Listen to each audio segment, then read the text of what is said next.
नमस्कार साथियों, हमारे हाथ में स्ट्रॉबेरी है और आज हम आए हुए हैं कानपुर के एक फार्म पे जहाँ पे स्ट्रॉबेरी की खेती हो रही है। और हमारे साथ जो किसान है वो पिछले कुछ सालों से खेती कर रहे हैं स्ट्रॉबेरी की। तो हम थोड़ा सा आनंद बाबू जी नमस्कार। नमस्कार भाई साहब। और हम आपका थोड़ा सा चाहेंगे कि आप अपना परिचय दे दीजिए लोगों को। मेरा नाम आनंद बाबू सिंह है और मैं आवास विकास हंसपुरम गांव का निवासी हूं और के एग्रो के नाम से मैं स्ट्रॉबेरी की कल्टीवेशन कानपुर में कर रहा हूं। ठीक है, बहुत बढ़िया।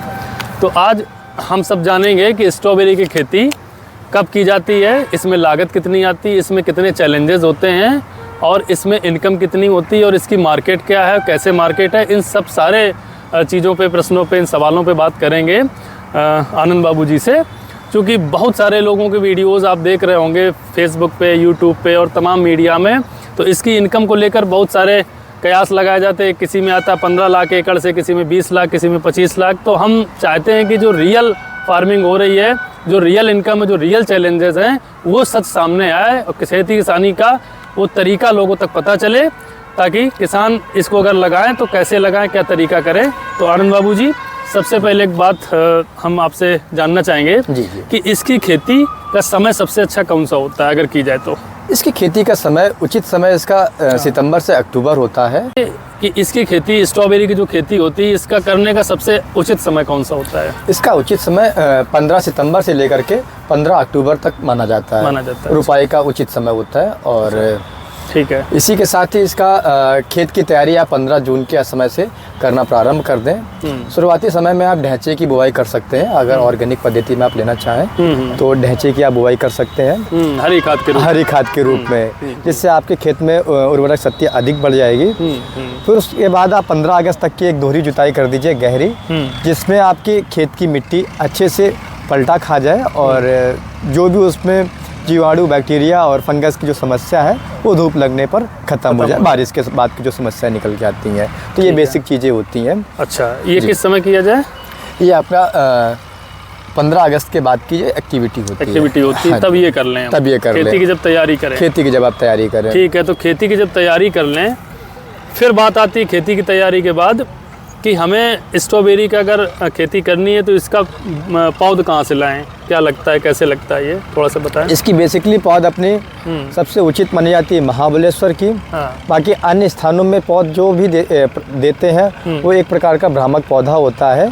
उसमें उत्पादन उस प्रकार का नहीं निकल के आ पाता है जिससे किसानों को उतनी अच्छी इनकम हो पाए। ठीक है, महाबलेश्वर का जो पौधा होता है वो अच्छा आपने माना अच्छा माना जाता है और टिश्यू कल्चर का ही वो पौधा होता है, वो उचित माना जाता है। ठीक है, वैरायटी कौन कौन सी लगती है? वैरायटी इसमें आप winter dawn, camarosa, sweet charlie, US और नावेला, ये अपने उत्तर भारत के लिए उचित मानी जाती है। प्राय देखा गया है कि कैमरोजा कुछ अन्य वैरायटियों को लगा करके लोग किसान नई नई चीज़ों पे प्रयास करते हैं पर सफलता हाथ नहीं लगती। अपने यहाँ पे उचित जो है वैरायटी वो है कैमरोजा, विंटर डाउन, यूएस और ये आपकी स्वीट चार्ली। ठीक, ये है वैरायटी। ठीक है, ओके।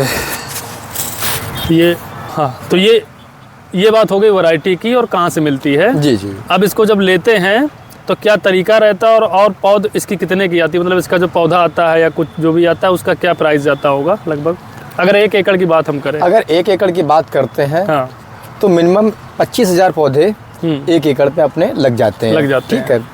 और जो कि इस पौधे की अगर कीमत की बात की जाए तो अपने उत्तर प्रदेश कानपुर में पहुंच करके लगभग 10 रुपये तक की खर्च बैठ जाते हैं। 10 रुपये प्रति पौध का खर्च बैठ जाता है। यदि अगर हम इसकी क्वांटिटी बढ़ा देते हैं, 50,000 या 1 लाख पौधे की क्वांटिटी पर आ जाते हैं तो 1 से 1.5 रुपये तक का इसमें किराए का जो भाड़ा वगैरह लग जाता है वो कम हो जाता है। और सबसे उचित पौध ही वहाँ पर प्राप्त होती है हमें, और जो कि टिश्यू कल्चर से पौध तैयार की जाती है वो ज़्यादा बेस्ट होती है।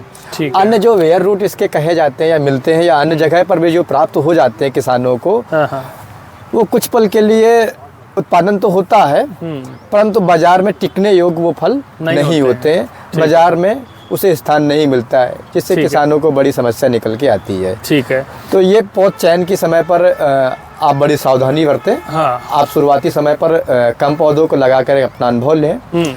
फिर बड़े स्तर पे जाने का विचार मतलब करें। ये इनका कहने का ये है कि किसान या कोई नए साथी जब भी खेती करें स्ट्रॉबेरी की तो थोड़े पौधों से करें और उसको करने के बाद उसके अनुभव लें। अगर उसको बेहतर अनुभव के साथ आगे बढ़ा पाते हैं तो ही बड़ा खेती करें, नहीं तो फिर समस्या भी हो सकती है। समस्या बड़ी हो सकती है। ठीक है, तो एक तो ये हो गया कि पौध का चयन हो गया। जी जी। अब पौध लगाने की बात आती है, तो ये कब पौधा मंगवाया जाता है? इसकी तैयारी आप जैसे 15 अगस्त तक की आपकी खेत की दोहरी जुताई हो चुकी है, हाँ। उसके तत्पश्चात आप 10 दिन के लिए खेत को पलेवा करके छोड़ दीजिए। हाँ। फिर आप 10 सितंबर वगैरह तक कुछ? हाँ, जो आपकी 10 सितंबर की जो पहली जुताई होगी, हाँ। तो उस समय पे आप ट्राइकोडर्मा मिला करके हाँ। गोबर की पकी फांस, जिसे बोलते हैं वर्मी कंपोस्ट या खाद वगैरह, जो गोबर की पकी फांस होती है, हाँ, आप उसमें ट्राइकोडर्मा एक ट्रॉली मिला करके हाँ। पूरे खेत पे बिखार दीजिए। ठीक है। एक ट्राली में? हाँ, जिससे आपके खेत का एक ट्राली में कितना ट्राइकोडर्मा मिलेगा? ट्राइकोडर्मा आपका 2 किलो का 2 किलो एक हाँ, ट्राली में लग जाएगा। अच्छा। जिससे आपके खेत का शोधन हो जाएगा। ठीक है। और जो विभिन्न प्रकार के बैक्टीरिया वगैरह होते हैं वो नष्ट हो जाते हैं, और जो लाभकारी बैक्टीरिया है वो पनपना प्रारंभ हो जाते हैं। ठीक जी। है, तो ये हो गया खाद का तरीका। हो गया। अब जब लगाने की बारी आती है जी। तो कैसे लगाना चाहिए? क्या जैसे आपके खेतों में हम पीछे देख रहे हैं, इनके खेत पे ये कि इसमें मल्चिंग हमें दिख रही है। जी जी। तो ये मल्चिंग जरूरी होता है सभी के लिए? स्ट्रॉबेरी की खेती में मल्चिंग लगाना अति आवश्यक है। अच्छा। जिससे हमारे फलों की गुणवत्ता खराब नहीं होती है। और जैसा कि आप सभी देख रहे होंगे, ये बेड नुमा बना हुआ है। क्या बाई क्या का दिख रहा है ये लगभग? ये 3 फुट चौड़ा है। हाँ। और लंबाई खेत की आवश्यकता अनुसार है, जितनी खेत की लंबाई उस हिसाब से लगभग हमने हमें की हुई लगता है ये है। दिख रहा होगा कम से कम 120 फीट की लंबाई है, और आगे चलेंगे तो 150 तक की है। ठीक है, तो ये इसकी लंबाई है। हाँ, वो तो मल्चिंग के जितने बेड जितनी साइज के होंगे उसी हिसाब से ये मल्चिंग लेनी 3 पड़ती फीट, होगी। हाँ, 3 फीट चौड़ा और 400 मीटर लंबा एक रोल आता है, आप उसका उपयोग कर सकते हैं। ठीक है, अगर वो जो रोल आता है जो आपने बताया, क्या कीमत का पड़ता होगा अंदाज में? अंदाज में इसका 25 माइक्रोन का जो रोल है वो 2200 रुपये की इसकी कीमत है शुद्ध। अगर आपको सरकारी अनुदान मिल जाता है तो इसमें 70% तक अनुदान किसानों को प्राप्त हो जाता है। तो नज़दीकी जो आपका कृषि विकास केंद्र है, हाँ। वहाँ से आप संपर्क कर सकते हैं, उसका लाभ आप प्राप्त कर सकते हैं। ठीक है, तो अनुदान में भी ले सकते हैं अगर अनुदान मिलता है। हाँ हाँ। ठीक है, अब ये 1 एकड़ में कितना लगभग ये लग जाता होगा जो हम इसकी बात कर रहे हैं? 1 एकड़ में मल्चिंग आपकी लग जाती है करीब 8 रोल का हो जाता होगा। पूरा लग जाता है ये। अच्छा। और ये हमारे 65 बेड बने हुए हैं, जिसपे हमने स्ट्रॉबेरी के साथ में टमाटो किया हुआ है। बीच में मल्टी टमाटर क्रॉप भी ले लिया है। हाँ, ये मल्टी क्रॉप है कॉन्सेप्ट हमारा। और जैसा कि आप देख रहे होंगे कि इस बार हमें दीमक की और गर्मी का जो चैलेंजेस आए हैं उसे फेस करना पड़ा हमें। तो काफ़ी पौधे हमारे ख़राब हुए हैं। तो ख़राब होने के पश्चात फिर हमने इसका एक उपचार देखा, जो कि हमारी ये प्रीसी वैरायटी का टमाटो है, छत्तीसगढ़ से आया हुआ है। अच्छा, आपने बीच में टमाटर भी लगा रखा हाँ है? हाँ, ये बीच में टमाटर भी लगा रखे अगल हैं। बगल स्ट्रॉबेरी लगी है और बीच जैसा में कि आप टमाटर देख भी रहे होंगे, ये स्ट्रॉबेरी का उत्पादन हमारा प्रारंभ हो चुका है। हाँ हाँ हाँ ये देखिए, अभी स्ट्रॉबेरी का प्रारंभ हो चुका है।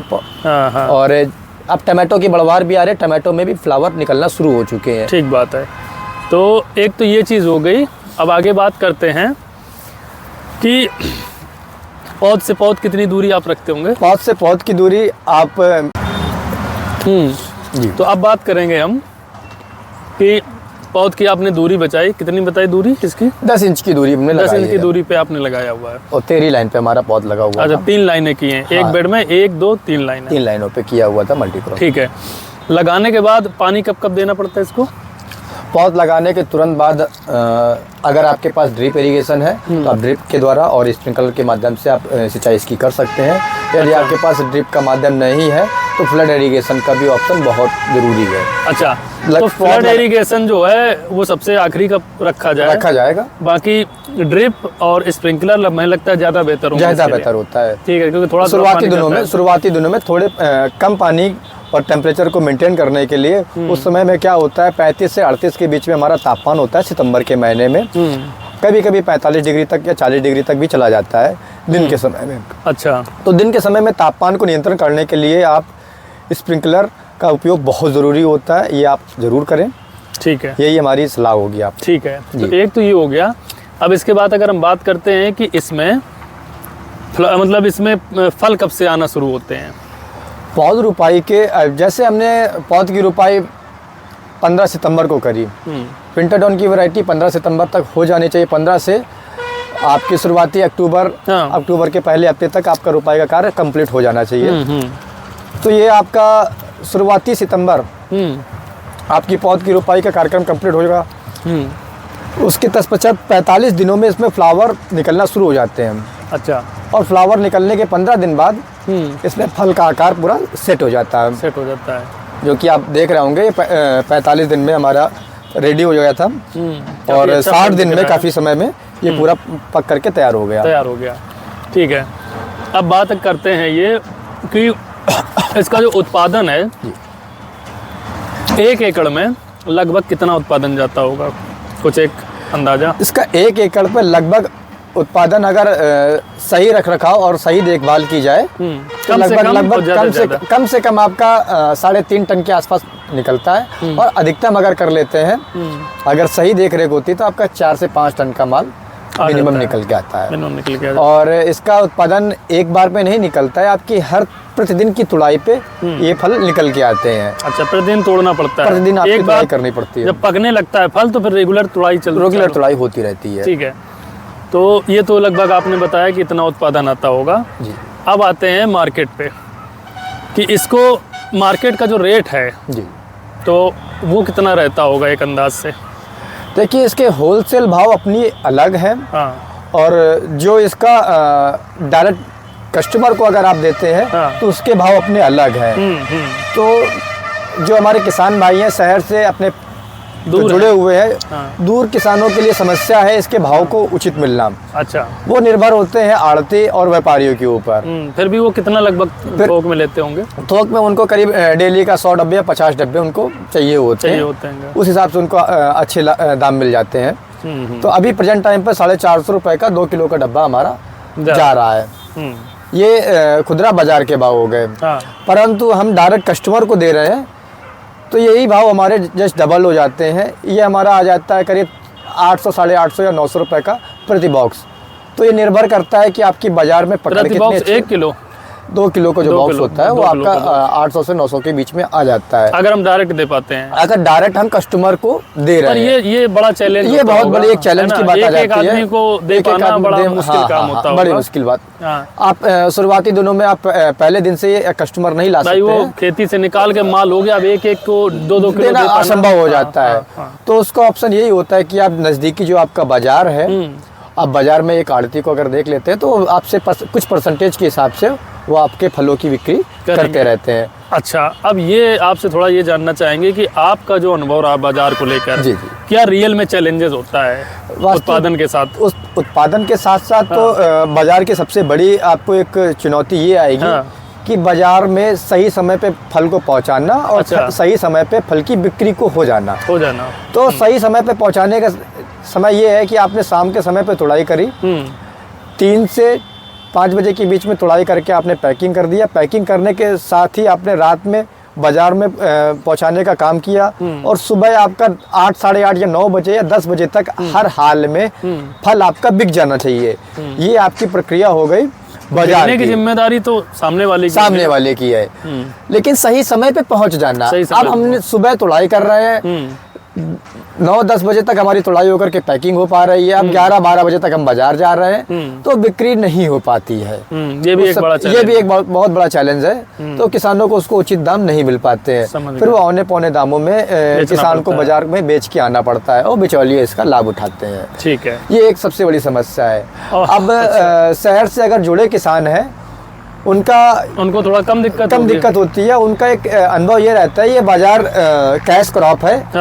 आप डायरेक्ट बाजार में अगर किसी को लेकर के जा रहे हैं, ये आपको तुरंत जो बाजार भाव होता है मंडी से 20 रुपए या 50 रुपए बढ़ करके ही आपको ये मिल जाते हैं। ठीक है, जैसे अभी ये बॉक्स है जी, कितने ग्राम का ये बॉक्स रहता है? ये 250 ग्राम का हमारा बॉक्स है, जो कि 250 ग्राम का पूरा बॉक्स है। 250 ग्राम के बॉक्स को अगर हम डायरेक्ट थोक में देते हैं किसी भी बड़े सब्जी या फल विक्रेता को, तो लगभग क्या रुपए का ये लेता है थोक में? जैसे आज का जो भाव है वो करीब 80 रुपए का 250 ग्राम का बाजार में बिक रहा है।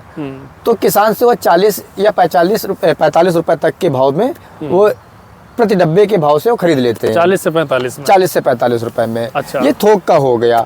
और यदि किसान अगर डायरेक्ट ही अपने किसी विक्रेता से जुड़ाव कर करके वो पहली तुड़ाई से लेकर के आखिरी तुड़ाई तक उसे दे रहा है, तो इसे एक उचित दाम किसान को मिल जाता है। थोड़ा बहुत बढ़ जाएगा, काफी हद तक बढ़ जाता है, उचित दाम मिल जाते हैं। अच्छा अच्छा। बशर्ते जो बाजार की जो प्रथा है उस प्रथा से हट करके उसे काम आप करना तो शहर पड़ेगा। से जुड़े हैं। जी जी जी। तो आपका तो ठीक है, मान लीजिए बहुत सारा नजदीकी शहर है, नजदीकी शहर और है। जो किसान है वो तो गांव में है, गांव देहात से जुड़े गांव हुए हैं। वाला चैलेंज ये रहता है कि खेती किसानी के बाद उसको मार्केट तक ले आना ले और आना। सीधे थोके देना पड़ता है, थोक ही देना पड़ता है। तो उस जगह जो उसका मार्जिन है जो बहुत कम से कम उसका 40 से 45% तक का मार्जिन कम हो जाता है। 40 से 45%। अब इसका जो बाजार भाव है ये आपका 60 रुपए से लेकर के 80 रुपए का है। 60 रुपए की जो छोटी स्ट्रॉबेरी होती है, जो इससे छोटे कम दाने की होती है, हाँ। वो होती है। 80 रुपए की आपकी जो बड़े मोटे दाने होते हैं उसके होते हैं। 80 या 120 रुपए तक के आपको रिलायंस स्मार्ट या बिग बाजार अन्य बाजारों में मिल जाते हैं। तो ये खुदरा दाम हो गए इसके। अच्छा।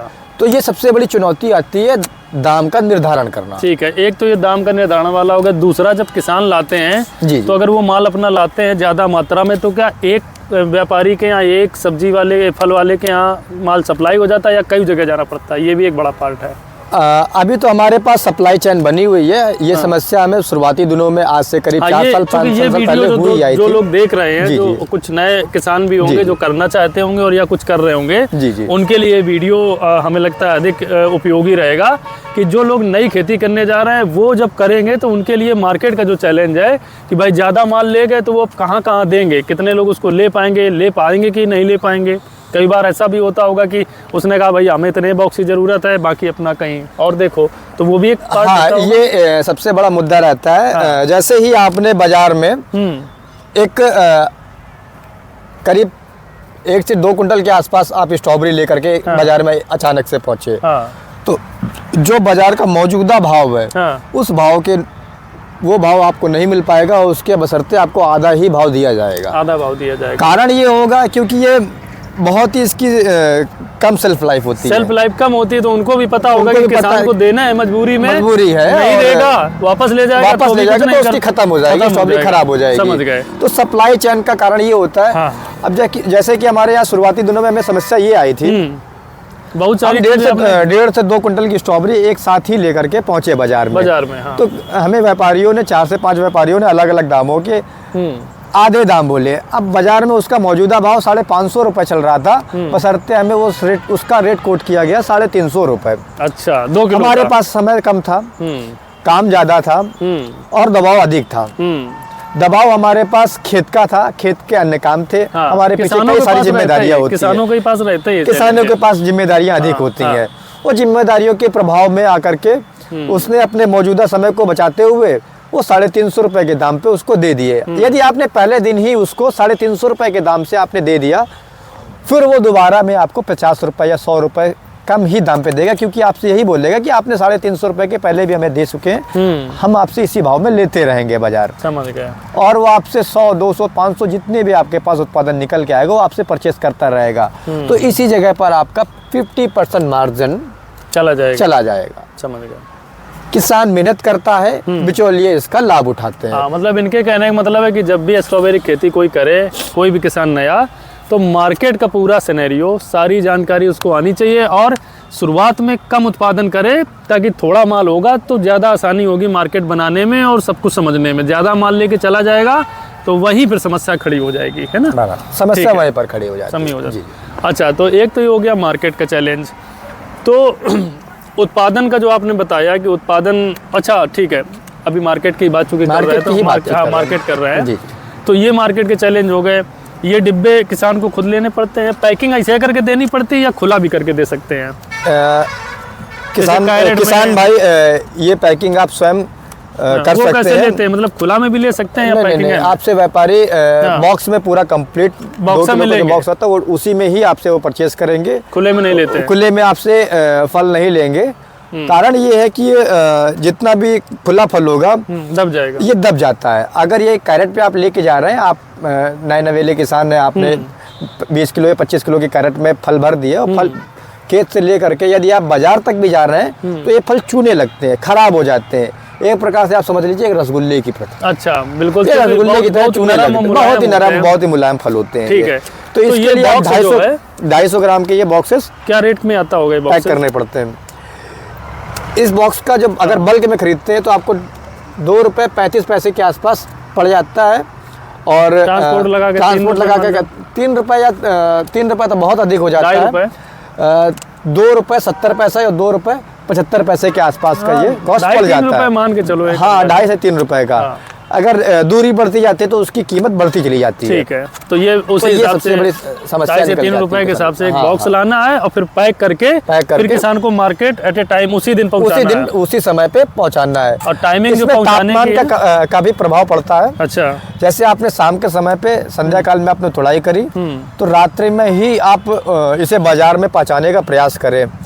रात को अगर आपने 11, साढ़े 11, 12 बजे तक अपने जो व्यापारी हैं या नज़दीक की आपके दुकानदार हैं, आप उनसे संपर्क कीजिए और उन्हें देने के लिए माल पहुंचाइए। ठीक है, और सुबह उनके पास उनके दुकान पे वो सज जाते हैं और सुबह से ही उनकी बिक्री प्रारंभ हो जाती है।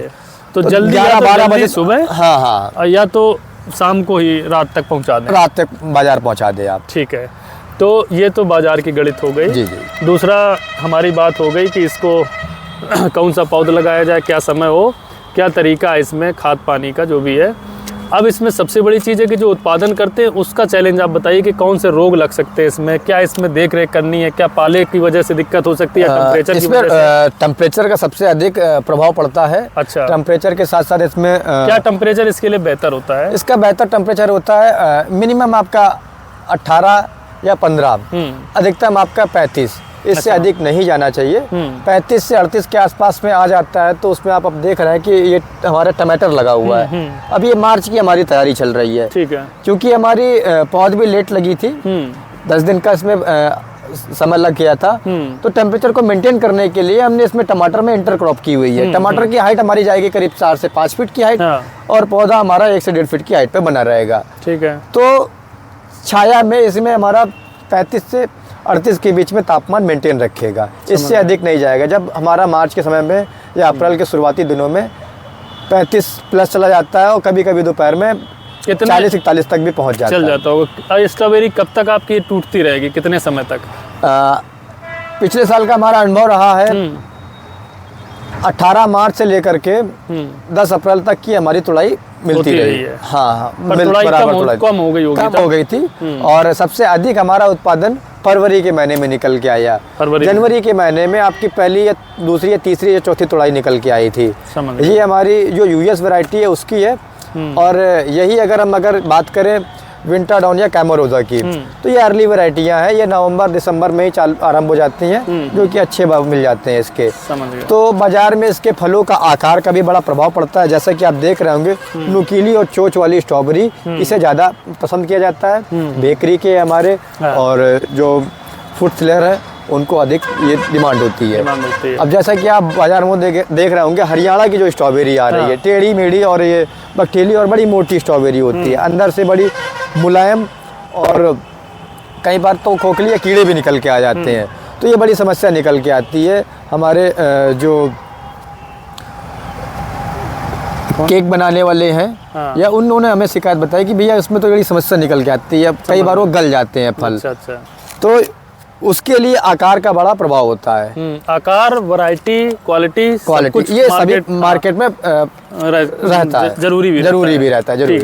अच्छा, ये एक चीज़ और जानना चाहेंगे कि जो ये स्ट्रॉबेरी जो आपने बताया कि इसको एक तो वैरायटी वाला मामला हो गया जी, दूसरा ये हो गया कि इसमें बीमारी की बात करेंगे। हाँ, बीमारी की इसमें सबसे बड़ी बीमारी आती है, झुलसा रोग भी आ जाता है। झुलसा रोग? हाँ, झुलसा गर्मियों में जब आपका सर्दियों में इसमें आ जाता है। पाला का तो कम रोल आता है।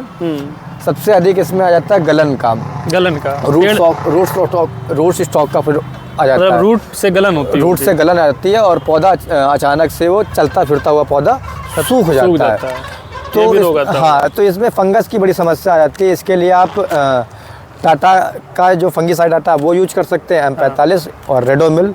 अच्छा, ये हर एक हफ्ते के बाद आप यूज कर सकते हैं। ठीक है। और सबसे बेहतरीन इसका आता है M45, आप उसका भी उपयोग कर सकते हैं। ठीक है। और इसके बचाव के लिए आप NPK 19-19 का स्प्रे और 1 किलो NPK का आप इस पे घोल बना करके नालियों में या ड्रिप के माध्यम से इसमें दे सकते हैं। दे सकते हैं। बाकी आपका शुरुआती दिनों में ठंड के सल्फ़र का उपयोग करें, सल्फ़र का एक स्प्रे करें जिसमें आपका जो रूट स्टॉक का प्रॉब्लम है और जो इसका कीट पतंगों का जो प्रॉब्लम्स है वो सारी चीज़ें नियंत्रण हो जाती है। नियंत्रण हो जाती हैं। और इस पे ज़्यादातर हम ऑर्गेनिक ही केमिकल का उपयोग करते हैं। जो ऑर्गेनिक केमिकल का कहने का मतलब हो गया, राष्ट्रीय जैविक खेती के इनके कुछ प्रोडक्ट हैं उनका उपयोग कर लेते हैं, जैसे आपका बेस्ट डीकम्पोजर हो गया तमाम सारे तमाम सारे इसके बैक्टीरिया हो गए, वो उसका उपयोग कर लेते हैं। अच्छा, दूसरा चीज़ ये था कि इसमें अब बात आती है, सबको इंतज़ार होगा वीडियो में कि लागत हो गई, बीमारी हो गई, मार्केट हो गई, उत्पादन हो गया, सब कुछ हो गया। फाइनली 1 एकड़ से जो इनकम की बात आती है, क्योंकि तो अब जो सारी चीज़ें हो गई, अब बात आती है इनकम की, क्योंकि सबको ज़्यादातर बेसब्री से इंतज़ार होता है कि 1 एकड़ में स्ट्रॉबेरी से कितनी इनकम आ सकती है, क्योंकि बहुत सारे लोगों की अलग अलग इनकम दिखती रहती होगी यूट्यूब और तमाम जगह। तो आपसे अब आनंद जी जानना चाहेंगे कि 1 एकड़ अगर स्ट्रॉबेरी कोई लगाता है तो उसकी इनकम क्या लगभग जाती होगी, कम से कम क्या हो सकती है और ज़्यादा से ज़्यादा कम से कम उसकी 3.5 लाख रुपए से ले करके 5.5 लाख या 6 लाख रुपए तक की चली जाती है। 6 लाख का आंकड़ा जब उसको मिलता है, जब सारी चीजें, जब वो स्वयं सारी चीज़ों को व्यवस्थित तरीके से बाजार तक मैनेज कर रहा हो और उसे अनुभव हो। शुरुआती दिनों में क्या होता है, यदि आप व्यापारी के ऊपर निर्भर हैं, पूरी बिक्री अगर उसी के ऊपर नियंत्रण है, तो ये मान के चलिए आपका उसका जो बेनिफिट है वो हमारा आधा आ जाएगा। और इस जगह पर क्या होता है, सबसे बड़ी समस्या जो प्रॉफिट होता है वो हमारा कम हो जाता है। हाँ, ये बेसिक चीज़ें हैं। तो 3.5 से 4 लाख रुपए तक का अनुमानित लाभ आप ले सकते हैं। सब कुछ लागत हटा करके। लागत कितनी आ जाती होगी इस पर? लागत भी हमारी करीब 3.5 लाख के आसपास की है। 3-3.5 लाख लागत आ जाती है। पूरी लागत है। पूरी लागत है। 3.5 लाख रुपए की आपकी लागत है 1 एकड़ में। 1 एकड़ पे, जिसपे आपका ड्रिप आ जाता है, मल्चिंग आ जाता है, और पौधों की संख्या आ गई, प्लांट आ गए, और लेबर का जो खर्च है वो भी आ गया। ठीक है। तो सबसे बड़ी इसमें चुनौती आ जाती है लेबर कॉस्ट। लेबर कॉस्ट ज्यादा आती है। लेबर कॉस्ट अधिक है। शुरुआती दिनों में क्या होता है किसानों के बीच में, वो लेबर की कॉस्ट को ऐड नहीं कर पाता है, जो कि उसको एक पेपर वर्क में अगर देखा जाए, पौधों की संख्या, पौधों का उसने भाव लगा लिया, ड्रिप का लगा लिया, मर्ची का लगा लिया, और जो छोटे मोटे उनके जो खर्चे लगे उसको जोड़ दिया। जब हकीकत में आते तो वो जो लेबर की जो कॉस्ट होती है वो जस्ट 3 गुना निकल जाती है। उसके पीछे का कारण ये है लेबर को अनुभवी ना होना, स्किल ना होना, तो टाइम लग जाता है। और टाइम लगने की अपेक्षा ये पौधे की जो उसके पीछे का जो खर्च है वो हमारा अधिक लग जाता है। तो ये सबसे बड़ी समस्या है। तो अनुभव बहुत जरूरी होता है इस कार्य के लिए। तो जो आज हम लोगों ने बातचीत की, उसमें आखिरी कुछ चीज़ें और जोड़ना चाहेंगे कि जो भी किसान साथी नए हैं, खेती करना चाहते हैं, जो कर रहे हैं, उनको इन चीज़ों को समझना होगा, सारी बातों पे ध्यान देना होगा। और जब खेती करें तो पहले छोटे से करें, बहुत छोटे से करें। जब उसको पूरी तरीके से कर ले जाएं, तब उसको धीरे धीरे बढ़ाएं। तब तक आप सब मार्केट के चैलेंजेस, उत्पादन और तमाम सारी समस्याओं से सब रूबरू हो जाएंगे। और ये जो आकलन इन्होंने बताया कि 1 एकड़ से 3 से 4 लाख रुपए तक आपको मिल सकता है, अगर आप कायदे से अच्छे से कर पाते हैं, तब की बात है। तो उम्मीद है कि ये वीडियो आप सबको अच्छा लगेगा, जानकारी मिलेगी। और कुछ भी खेती में करने से पहले फिर से कहेंगे, सारा अनुभव, सारी नॉलेज करके ही उतरें और छोटे से उतरें। तो आनंद जी, बहुत बहुत धन्यवाद भाई साहब, आपने कीमती समय दिया। और फिर मिलेंगे किसी अगले वीडियो में, तब तक के लिए नमस्कार।